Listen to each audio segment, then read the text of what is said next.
Assalamualaikum warahmatullahi wabarakatuh. Selamat sore. Salam bahagia buat kita semua. Ini adalah salam motivasi. Sekarang kita mencoba membahas bagaimana menghitung grafik pertumbuhan ekonomi.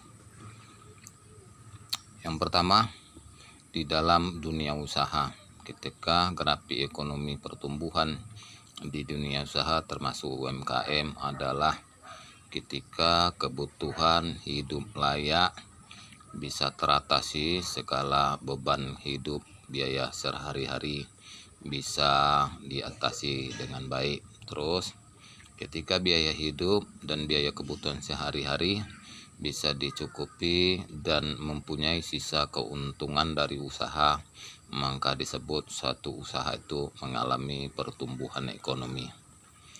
Terus bagaimana juga kita berbicara tentang perusahaan. Perusahaan itu adalah ketika dia berhasil dalam mencapai satu kesuksesan di dalam dunia bisnis, adalah segala sektor usaha bertumbuh kembang atau mempunyai cabang di beberapa daerah. Terus gaji para karyawan aman, lancar, dan pertambahan nilai aset pertumbuhan dalam perusahaan meningkat. Terus kita bicara dalam program pemerintah. Bagaimana pertumbuhan ekonomi di program pemerintah itu yang dianggap suatu kepemimpinan dalam kepemerintahan itu berhasil. Pemerintah yang berhasil itu adalah ketika masyarakat nyaman secara ekonomi, aman dalam mencari nafkah, terus peningkatan nilai pertumbuhan ekonomi, segala kebutuhan masyarakat itu tercapai dengan maksimal.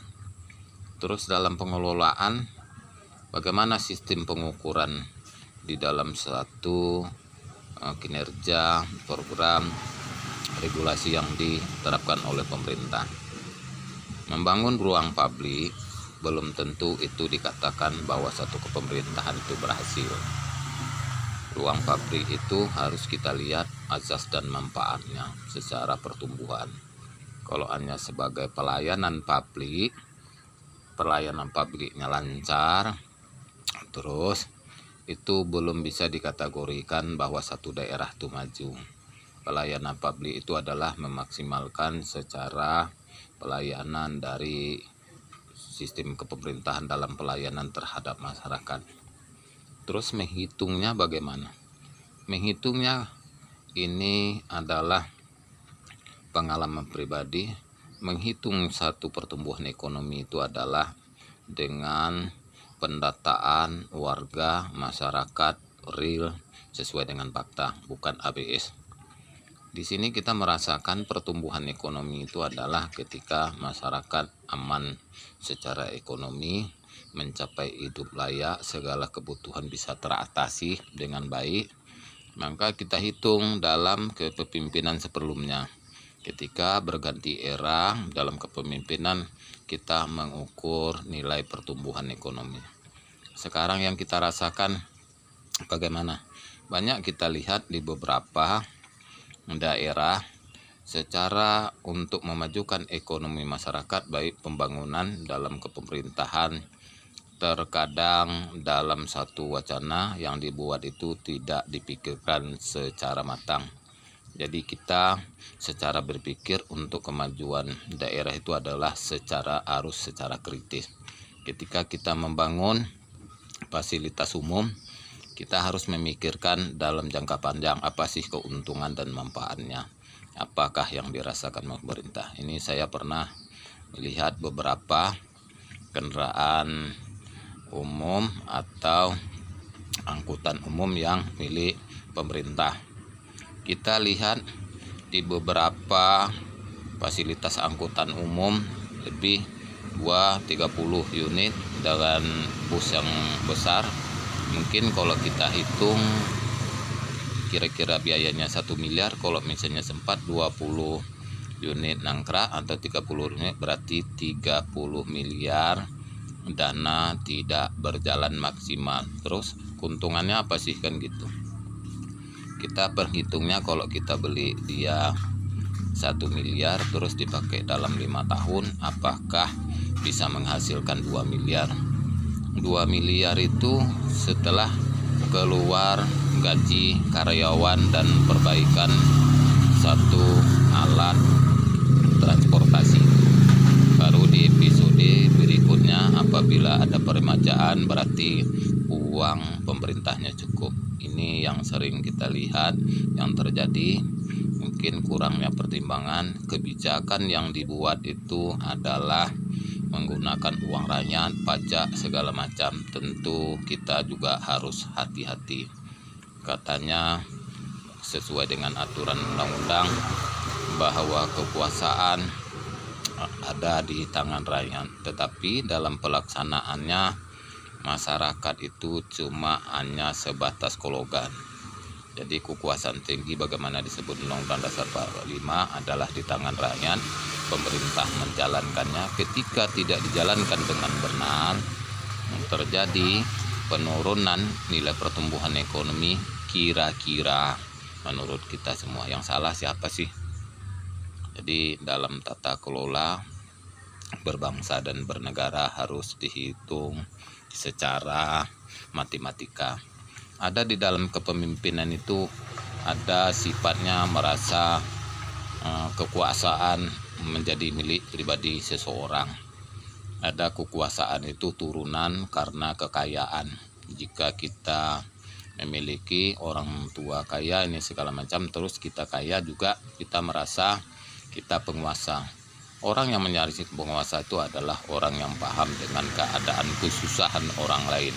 Maka negara akan hadir ketika masyarakatnya susah, ketika masyarakatnya miskin, ketika masyarakatnya kelaparan. Ini harus kita pelajari, dirasakan dengan diri kita, punya rasa yang kita rasakan bagaimana penderitaan masyarakat.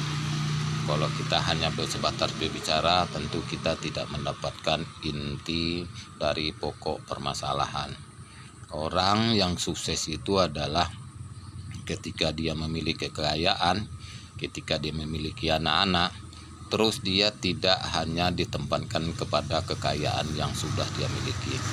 Orang yang bijak akan mengarahkan anaknya bagaimana susah payahnya untuk mencapai sukses, untuk mendapatkan satu harta yang melimpah itu dengan cara yang cukup rumit dan susah.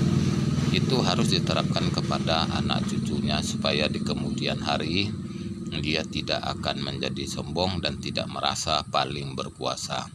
Tentunya ini adalah pengalaman bagi kita semua. Banyak hal yang kita temukan seperti itu. Kadang-kadang di zaman sekarang kepemimpinan istilahnya bertopeng kepada kepemimpinan pada keluarga atasan itu tidaklah menjadi ukuran bagi kita. Masyarakat sekarang itu dia bukan bodoh, dia sudah pintar, akan tetapi kekuasaan hak berbicaranya kadang-kadang terbungkam. Inilah kiranya kita berharap di beberapa forum pemerintah, kiranya di rapat-rapat tertentu untuk perbaikan masukan, kiranya juga masyarakat atau ketua adat masyarakat perlu kiranya diikut sertakan untuk memberikan masukan edukasi di dalam pembangunan bangsa dan negara ini. Ini adalah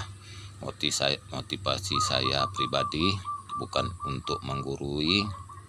Bila mana ada salah kata-kata dan ucapan sebagai orang yang awam dan juga sebagai warga negara Indonesia, saya juga berhak menyampaikan hak dan pendapat saya sebagai warga negara Indonesia yang dilindungi oleh undang-undang. Akan tetapi sebagai masyarakat awam, apabila nanti ada dalam satu penyampaian dan ucapan yang tidak pada tempatnya, mohon kiranya kepada orang yang bijak, orang yang pandai, orang yang ahli ditempatkan, diperbaiki sesuai dengan keahlian dan kebijakannya. Hanya demikian yang dapat saya sampaikan. Mohon maaf bila ada kata-kata dan penyampaian yang salah. Saya mohon dimaafkan, kepada Allah Subhanahu wa taala saya mohon diampunkan. Wabillahi taufiq wal hidayah. Assalamualaikum warahmatullahi wabarakatuh.